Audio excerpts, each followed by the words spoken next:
It is a glorious Thursday morning. The sun is out and it's got even brighter because I'm joined today by Peter Treloar from Taly. Peter, welcome. Thank you for joining. Thanks, Simon. It's good to be here.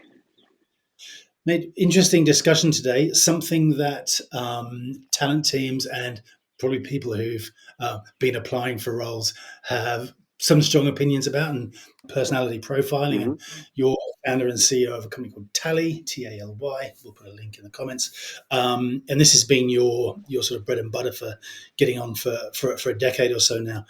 Did you want to just do a bit of an intro and a bit of a sort of an overview of what Taly is and why you're so interested in this space? Yeah, for sure.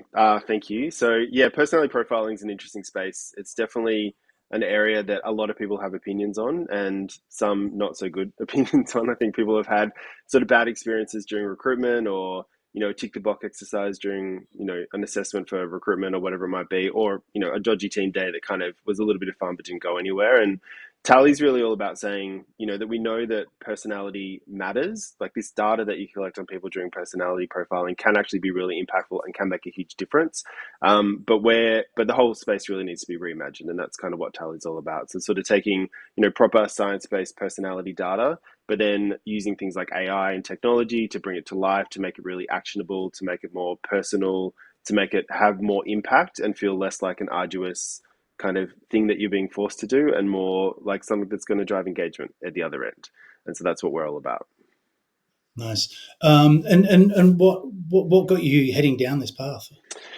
It's a long story, a lot of changes, a lot of differences, like changes in my career. But I guess fundamentally, for since I started working about 20 years ago, I've always been interested in humans and kind of why they do what they do. So my first career, um, the first part of my career was really around in market research and behavioral economics and data science and that kind of space. And so really trying to help big brands like CUB or Mars or big food companies work out how to sell more junk to people was kind of what I was doing for a long time. And using data and using numbers and using like why people do what they do and how they behave to try to change their behavior and build good brands and good ads. And then got into the world of HR about 10 years ago by taking what we knew about how like human behavior and trying to change that, put that into more of an internal employee perspective rather than an external consumer perspective, and started playing in around employer brand and EVP and understanding corporate values and human values and trying to build the intersection between the two of those things. And then sort of stumbled into the world of psychometrics and personality profiling just kind of by accident. A few people I knew were working in the space. I found it instantly interesting because my background's always been in data and numbers, and there are these numbers that kind of we all have inside of us that describe why we do what we do, how we connect with other people, how we respond, all sorts of different things. And that if you leverage them in the right way, you can kind of get to a really good outcome at the other end. So sort of started in generally in that consumer brand, then into like an internal branding space, and now in a real sort of hyper personalized individual one-on-one. How do you understand a human and what makes them tick is kind of where we've got to today. Amazing. Yeah. And I think that in particularly as it relates to startups, but probably any business, most business success comes from yes, having strategy and having the people, but often it's about execution, and execution is done by people. hmm So it makes sense to hire the best ones you can, Yeah. but also to understand your people. And I think this is sort of what I like about this space so much is getting to understand your people, why they are, how you can best interact with them. And if you can do that across a small team, a larger team, and start giving some power to your leaders and to your people Yeah. to understand things, you should be able to start moving towards whatever your next goal is, whether that's PMF, raising some funds, or getting to hockey stick from a revenue perspective, hmm whatever that is. Uh, Better understanding your people to me can only be a good thing. So that's why I was particularly keen to have this discussion. Yeah. So one of the things that I think is interesting, and I'm interested in your thoughts, is the reason I think that this space sometimes gets a bad rap is that for too long HR teams or decision makers in hiring process have used personality profiling as a yes no mechanism. Yes, this person's right. No, this person isn't. When they've been through an interview process, hiring teams like like a candidate, for example, Mm-hmm. they go through a process. Technically, they can do the role. The hiring teams, are all feeling positive, but we get to this point where we do a personality profile, and something comes up that a team don't like, and all of a sudden we've gone from a yes to a no. And I think that kind of experience is probably what has led to this bad blood, or potentially around. That might be a bit strong, It's pretty fair. I but think it's fair. It's okay. Yeah. Yeah. this sense that that these are more exclusionary um, tools rather than how I think of them as inclusive tools. Yeah. Um, 100%. what's your thoughts on that? Yeah, well, I think you're dead right. I think the value of personality can be that it can help you make really great decisions about people, but it shouldn't be the only factor in your decision making process. But it can really help.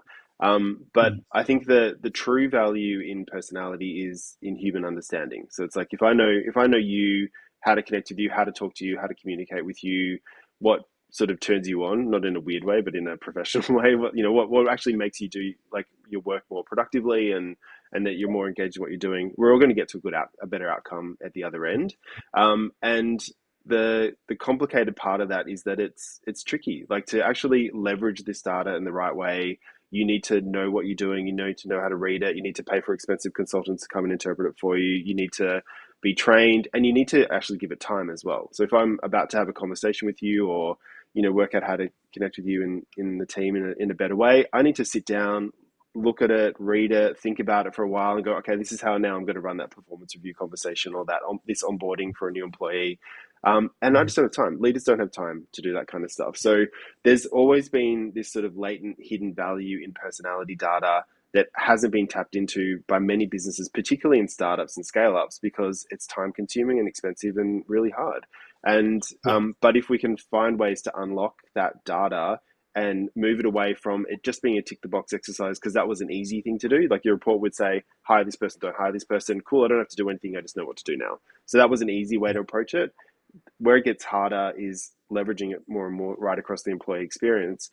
That was always tricky. Now with, I guess, with tech and AI, that's not hard to do anymore. We can actually automate that and do that at scale for businesses at a low cost, which kind of makes it yeah, really cool. And that's why we're sort of heading up this uphill battle of trying to get people to rethink about personality in a different way, because they've always thought about it as one thing, but now we can kind of reimagine it because we have AI to support what we're doing.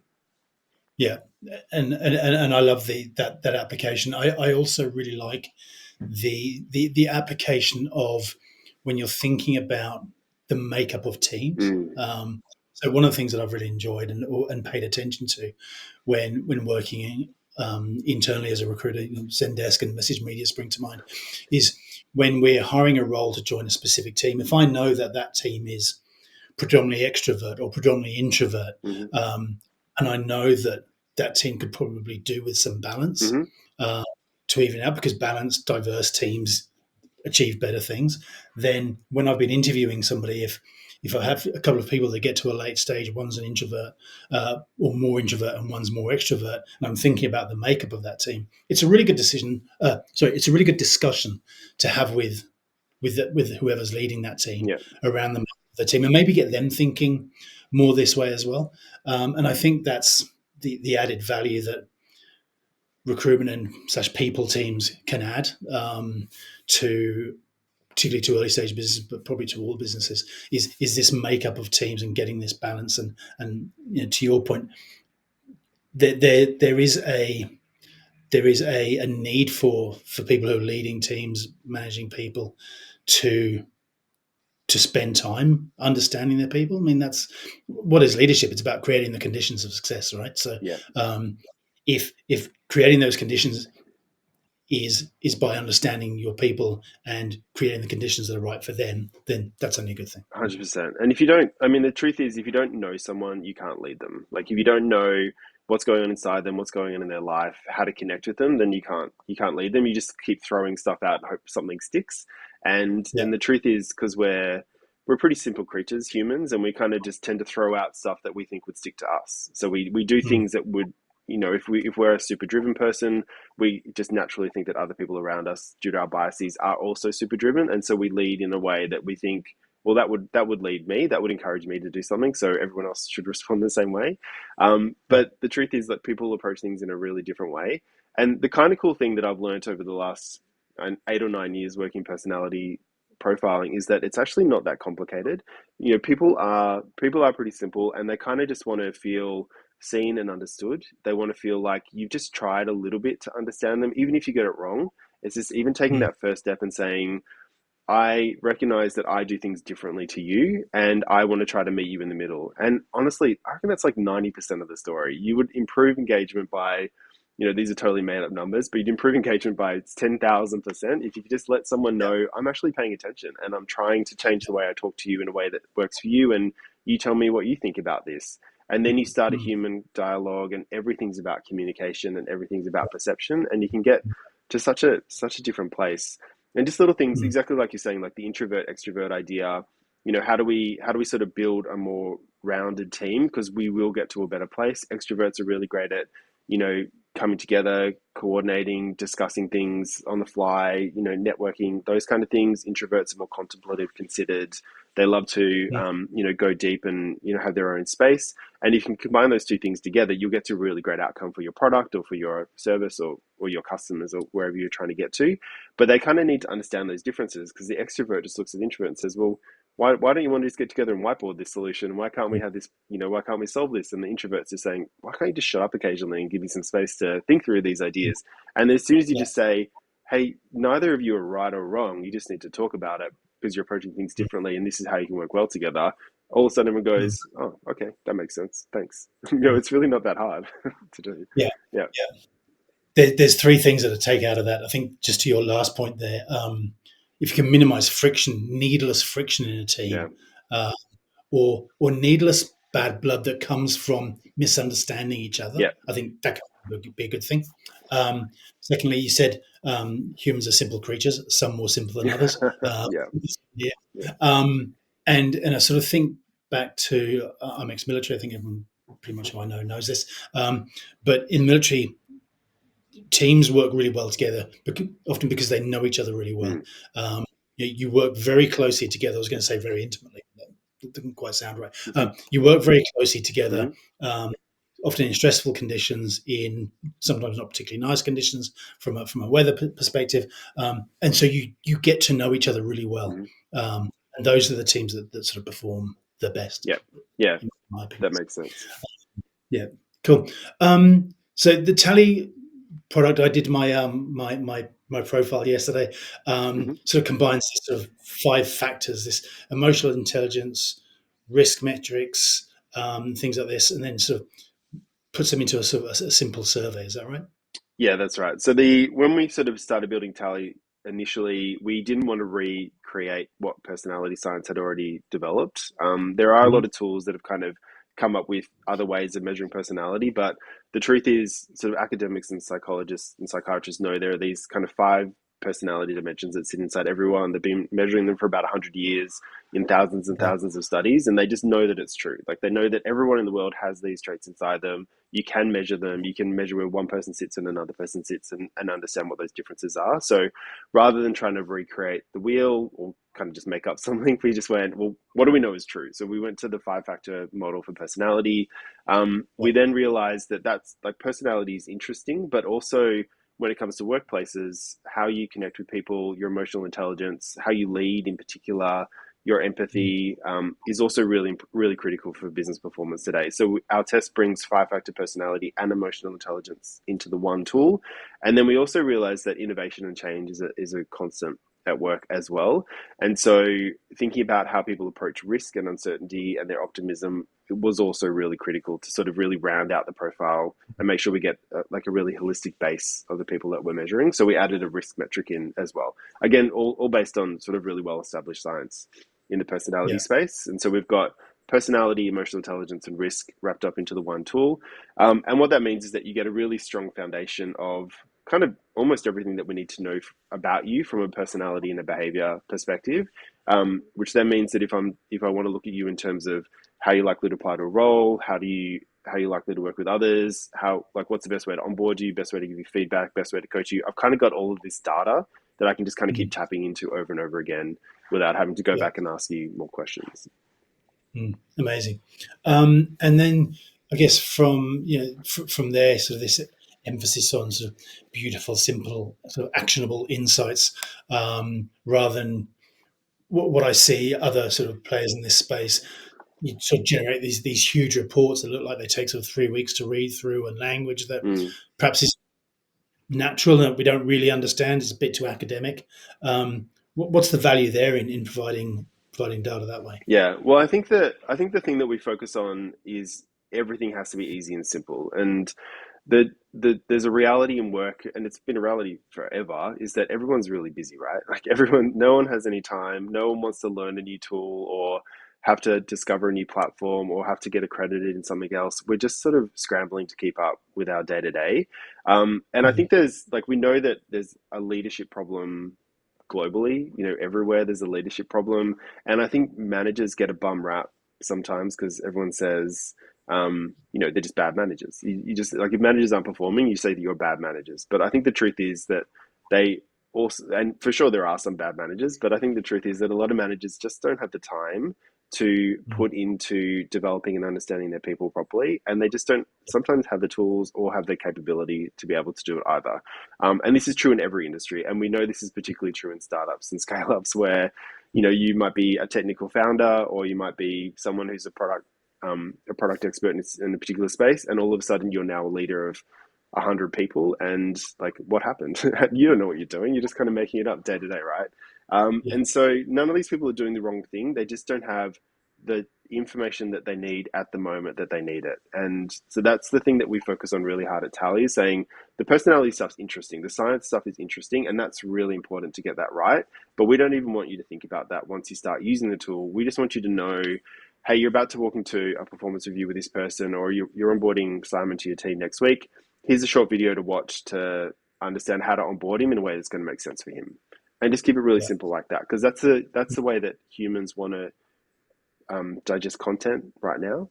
They don't want big Yeah. reports. They don't want more complication. They don't want more things added to their list. They want to use this data. They just don't want to feel like they have to do anything at the other end of it. Yeah. And I think that's the kind of cool thing about like a lot of tech and a lot of AI right now, is that we can kind of recreate almost everything that the HR function is doing, because we can actually start to do these simplifications and making everything beautiful, making everything super interactive at scale Mm, and personalized without having yeah. to put any more effort into it as well. And that, Mm, and that's kind of what we're doing in personality, but there's, a lot of areas where that could go into as well.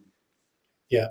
And so use cases for understanding personality and understanding the person, obviously across hiring, onboarding, you've mentioned team building and performance management. Mm-hmm. So, wise, from a sales perspective, if someone had a particularly bad quarter that was unusual, or they were trending downwards, if you're understanding who they are, Mm-hmm. you can approach those sort of performance management discussions Yeah. the right way, and uncover what the problem is, because that salesperson hasn't suddenly got terrible. But there might be something that you can uncover in the person, the way they maybe respond to stress or uncertainty, or other factors that are impacting performance. Yeah, yeah, that's exactly right. I think that like where we're trying to get to is add. There's two words that we want to try to get teams to add to the last sentence in everything that they're doing. It's sort of, how do you run a performance review for that person? How do you run a feedback session for that person? Sorry, they're three words, aren't they? But if I say for Simon, it becomes two words, if you know what I mean. Yeah, So, yeah, or how do I onboard this person? I'm going to an interview. What's the best way to run that interview for that person? And just add that human element at the other end of it. And the reason that we're doing this, and why we've kind of pivoted to focus much more on personalized, like super actionable in the moment kind of data, is the feedback we kept hearing from HR consultants and talent teams and everyone was that they had all these policies, they had these procedures, everything in place. They'd head into their performance review season and they'd have training for all of the leaders, they'd have all the documents, they'd have everything filled out. And then when they checked in, they couldn't have done anything better. And then when they checked in with the leader and the employee after the session, the feedback was pretty average. The leader was like, mm, "Yeah, I still didn't really feel confident about how to run that session." And the employee was saying, "I just didn't feel like they understood me. They weren't talking to me. They were just going through the process but not communicating with me." And it's that four-person thing at the end where it's like, well, if I know that you're super open and creative and visionary in your performance review. I've got to be talking to you about what's our strategy, what's the contribution you're going to make to it, how you can contribute it to it, because they're the things that you're going to latch onto. And if I go into your performance review and say detail, boring structure stuff, you're just going to tune out and feel like you're in the wrong place. And so Yeah, we've got to work out how we can add that last little bit of making things really personalized, because that's when those conversations land. And when someone feels like, we know when someone feels seen and understood, then they're more likely to stay in a role. And something like 80% of people leave roles because of their leader and their team, right? So we know it's not structural stuff, it's not policy stuff, it's the human connection that really yeah, matters. yeah. So again, there's a couple of things that jump out for me. I think my early days in corporate world, if you want to call it that, after leaving the forces, Mm, was recognizing this real sort of one size fits all leadership that a lot of yeah, younger leaders sort of seem to have, yeah, and that's simply because they didn't know any better. But but this sort of one size fits all sort of assumes that mm, we're all motivated, driven by the same things. But these days we understand that people are extrinsically and intrinsically motivated. So by being able to tap into those, then you can make better decisions about how you communicate. mm, Uh, and when you start having this sort of conversation, it seems like it just makes sense, doesn't it? yeah, And I guess the other thing is, we often hear people sort of talking about, oh, I left that company because there wasn't a values alignment, or culturally I didn't fit. And I think that sometimes half these things, they're just down to conversations and just down to the way that communication happens. mm-hmm, Uh, so yeah, you know, you can be aligned from a values perspective, the way that you think about work, the way that you treat other people, all this sort of thing. But communication can still be different, yeah, um, yeah, even though you're aligned yeah, you're from right. from a value perspective. So Yeah, and there's a few yeah, things. I mean, you and I have talked about a few of these things in the past, but there's one example which is exactly what you're talking about, of a team that we did some work with, and they had a new employee start. During the first 3 months, it just wasn't working very well. Like, her job was to go out and talk to accounts. Her leader was sort of getting feedback from the accounts that she wasn't doing a very good job. She wasn't asking the right questions or something like that. And when we sort of actually sat down with him and tried to diagnose it. Traditionally in the past, they would have just got to the end of the probation period and said, "You're not right." Like, they would just be let go, right? But when we actually sat down with him, we had the leader's personality data, we had the new employee's personality data, and we realized that there was an area around confidence and an area around extroversion that was different from her to her leader. And her leader just said, because they just thought she was like them, she just went, just go out and start having these conversations and you'll be fine. And she's just shitting herself. She's like, I don't want to go. I need to know stuff. I need to have my ducks in a row before I go out to talk to clients. yeah, And as soon as yeah, they kind of realized that, and he went, "Oh, if I just spend an extra day with you, explain a bit more about the industry, show you a few more things." And I know that sounds like a bit of a no-brainer, like you should have done that anyway, but he just thought, well, I would just go out and work it out myself. Like, that's how I approach things. And as soon as you kind of diagnose those differences and say, neither of you are right or wrong. You're just doing things differently, and actually, that's kind of really cool.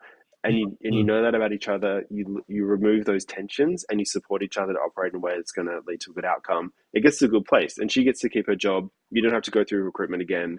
Everything yeah, everything kind of wins. But I think mm, you and I have spoken before about the world post COVID, and how during COVID, um, everything changed, and that sort of relationship between work and life has been reimagined, particularly from younger employees, where it's not just about work now and trying to fit life around it. It's trying to see your work as part of your life, and mm, values are more important. We know yeah, that for Gen Z, conscientiousness has really dropped off a cliff, which is really interesting, in terms of, like, their drivers are not just about success, outcomes, achievement, money, doing what you're told to do. It's about, how's this going to contribute to my life? How's this going to add another interesting chapter to my story? How yeah, can I fit my work into my desire to travel and spend time with my mm, friends? Like, everything's been being reevaluated in a little bit of a different way, and that kind of human dimension now is more important than ever. It's not just about expecting people to do what they're told at work. yeah, yeah. There's a whole cohort of people who join the workforce around 2021, who've probably never been in an office and never had the or had limited time in an office workplace, Mm, haven't really had the experiences of sitting next to their sales leader while they're making calls and listening to them and learning by osmosis.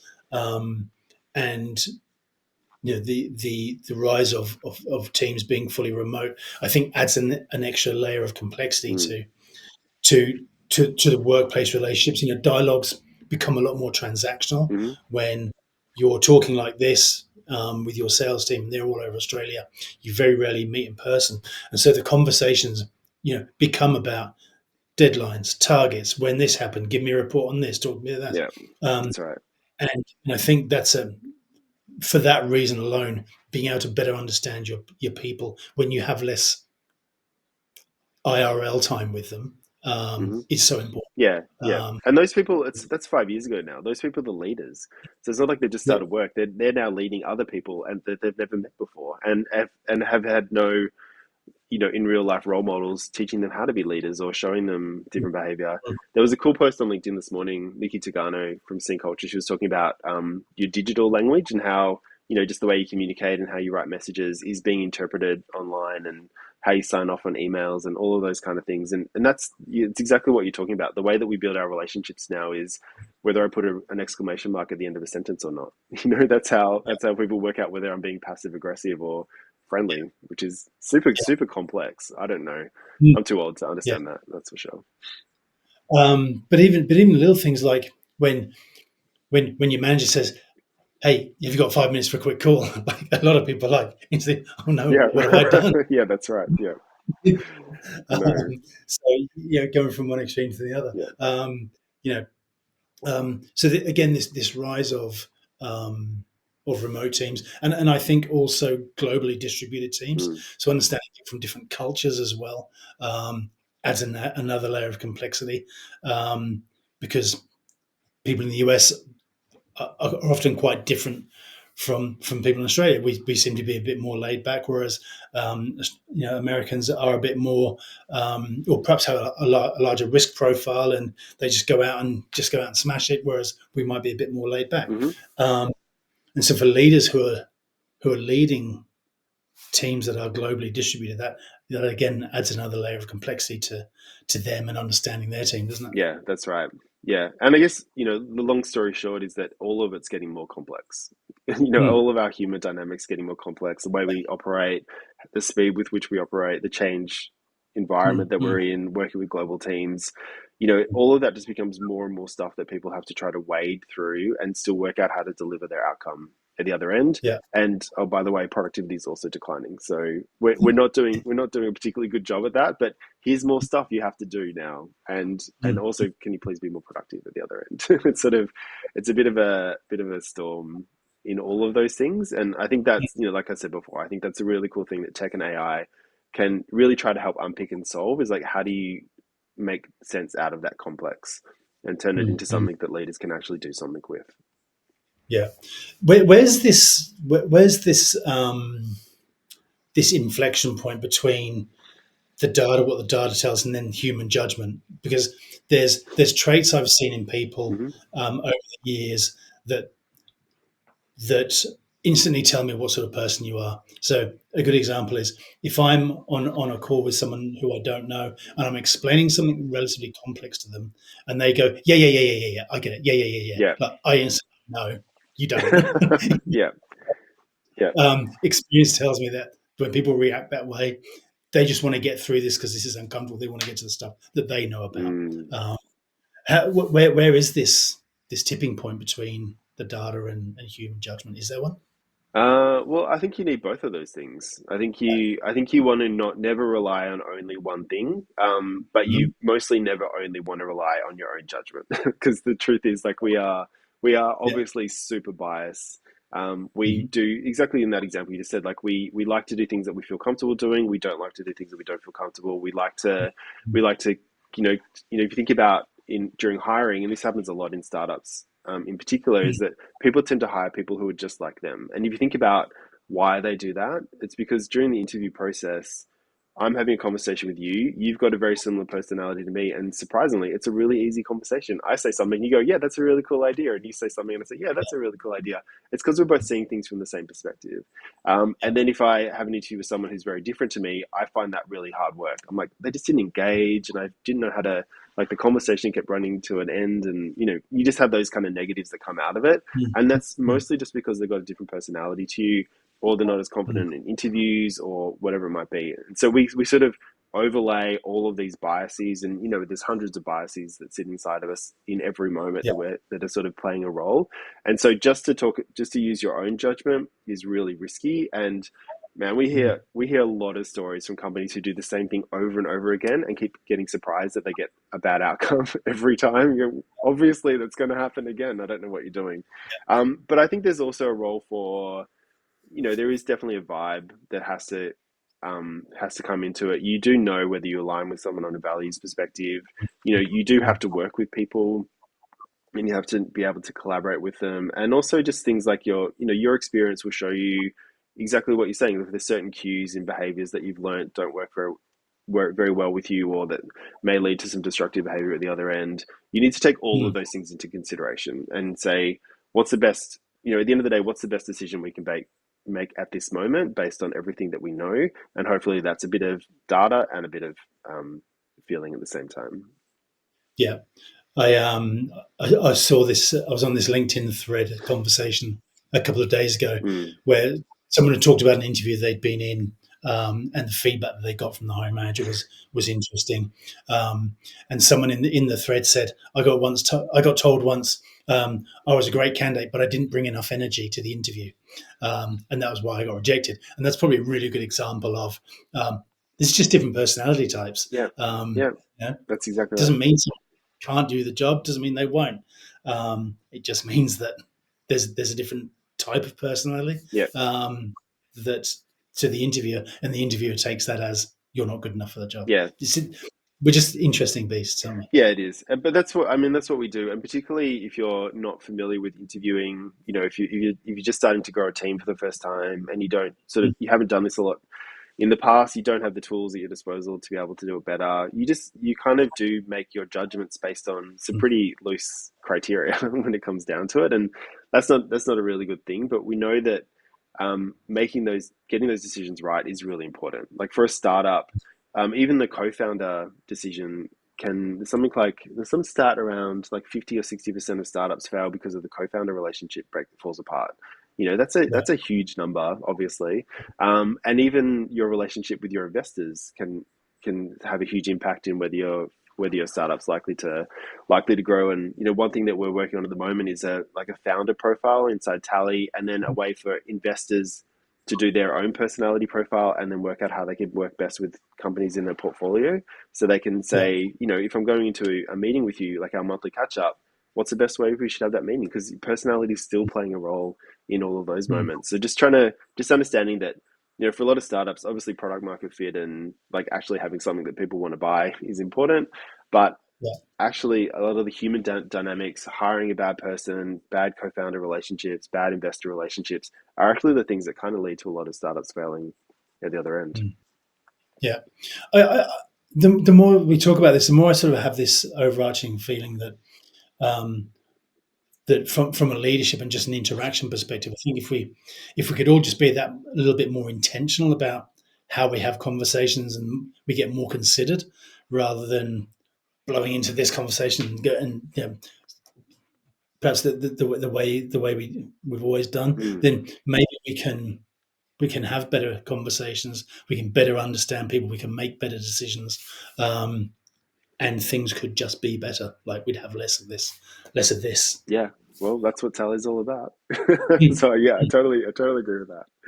What's the danger of people potentially sort of over interpreting some of the profile data and like sort of looking too deep into it and almost seeing the worst of people? Well, I mean, straight up, that's the kind of language that we really try to avoid. So there is no good or bad profile in our opinion. There's no right or wrong answers. There's high doesn't mean good, low doesn't mean bad. Like just where you sit is where you sit. And a lot of this stuff, like a lot of your sort of core personality dimensions, do come from your genetics and your early childhood. So by the time you get to your early 20s, they're pretty much locked in and they don't change much until your early 60s or so. So for most of your working life, these things are pretty fixed. So we can't really say you're bad or good in terms of your personality because you can't change it. Like you can build Mm, habits around it and you can try to, make sure you're, playing to your strengths and you're not letting your weaknesses or your blind spots derail you, but you can't change mm, it. So we're never about saying what's right or what's wrong or focusing on someone's negatives. It's about saying how do we focus on their positives, how do we recognize where they may have gaps in terms of their behavior, and how do we round those out with other people that they work with or with tools or habits or coaching or whatever it might be to get them to perform. Because what we really want people to focus on is never that this is an assessment, but mostly that it's about saying, if I know who you are, if I know what motivates you and what's going to get you really fired up in the role, if I align what you're doing to your strengths, then you are going to bring effort. You're going to bring energy. You're going to feel aligned. You're going to be more productive. You're going to actually put in discretionary effort. Like you're going to work longer and harder because you're mm, actually really enjoying what you're doing. And that's the kind of yeah, stuff that unlocks productivity. If you want your team to be working harder or faster or delivering more, you just got to get the people's personalities pointed at the things that you want to be delivered. And if you start to think about it like that and think about yeah, how you're sort of breaking down roles and skills and functions to align to what people really love doing, then you'll just naturally get to a stronger place at the other end. So don't worry about the blind spots or the weaknesses. Just focus mm, on how mm, you can activate the strengths. yeah. And I guess for people teams, then measurable impacts, because we all love data, we all love sort of being able to measure things. Yeah, Things like engagement scores, retention, and alignment. I guess if there's a considered project and piece of work over time with people, teams, and leaders around focusing on this sort of stuff, you should see some measurable improvements in things like retention, which we know obviously with early stage businesses, retention is a key thing. You start losing people, your ability to hit your next target drops off because you sort of have this 3 month window between someone leaving and a replacement turning up yeah. generally, and that can have a huge impact when teams are probably already overstretched. Yeah, that's right. Um, Yeah. And that's an area that I have you? think, like HR always talks about wanting to have a seat at the table, wanting to, everyone's always saying talk to the CFO, not the head of people, because that they're the decision makers. But like if you think about exactly what you're talking about, globally at the moment, engagement's at 23%. Something like 89% of people don't feel seen or engaged in the first 6 months in a new role. 70 or 80% of engagement comes from your relationship with your leader and your team. Like all of those numbers actually really impact. And if you say, well, we could save, the cost of a bad hire is $100,000 or whatever it might be. We can save that money and drop it to the bottom line, or we can actually improve engagement and retention and improve productivity by actually just saying, focusing on the human side and focusing on the people and getting them pointed in the right direction. And that is a conversation that CFOs want to hear. Like no CFO would say, I'm disinterested in people, or I'm disinterested in having a team that's locked in and clear and working productively. Like if they were disinterested, they should probably go and do something else. Yeah, yeah. What are some common objections to sort of personality profiling that you've seen, and how's Tally sort of addressing them? I mean, we could probably spend another hour talking talking about that. I mean, a lot of people have done it before. Like a lot of people have done profiling before, and a lot of people have had good experiences, but a lot of people just kind of have pigeonholed profiles into a certain bucket. It is just a tick the box during recruitment. We had a team day. We kind of did like a dodgy test, and it was a bit of fun, but we didn't really use it afterwards. Like they haven't really seen the impact that it can have, and so a lot of people kind of then say, particularly in businesses that are fast moving and growing, they kind of see it as an expensive thing that they don't necessarily need to do, that their judgment is better than a test, which is what we were talking about before, or that it's expensive, and that it's, so they don't want anything that's going to slow down the hiring process because they want to find good people and they want to hire them. They don't want to get them to go off and do something different and have to pay money for that at the other end. Yeah, So there is a perception that it is complex, time consuming, and slow, well, sorry, and mm, expensive.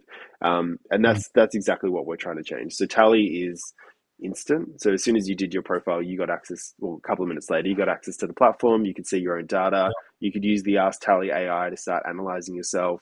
During Mm. recruitment, it's instant in terms of the insights that come out the other end. We're about a third of the cost of competitors in the market, so it's not time consuming and it's not expensive anymore. And then also, obviously, with the AI that we built around it, it's not Mm. complex either. So we're Mm. trying to Mm.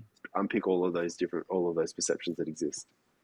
Yeah. And how do you see sort of over the next, I don't know, sort of 5 years or so, with the advent of AI and the ability to sort of automate and improve parts of that process, the process of hiring? How do you see that evolving, particularly with profiling?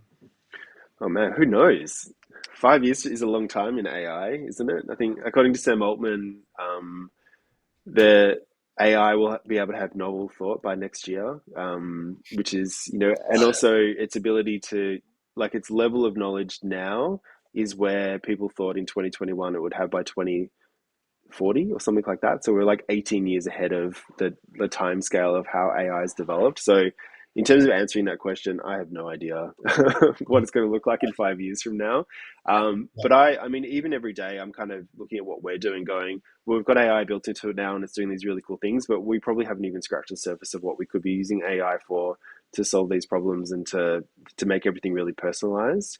Yeah. I think that where a lot of communication is going is obviously just to everyone will have their personalized AI and everything will just be voice. So you will just have something plugged into you where you'll say, hey, I'm about to go to have a meeting with Simon. What do I need to know? And it will just tell me what I need to know. And that's kind Yeah. of, everything will become, platforms won't matter. Brands might not even matter. Things like ATS and HRIS platforms kind of won't really matter.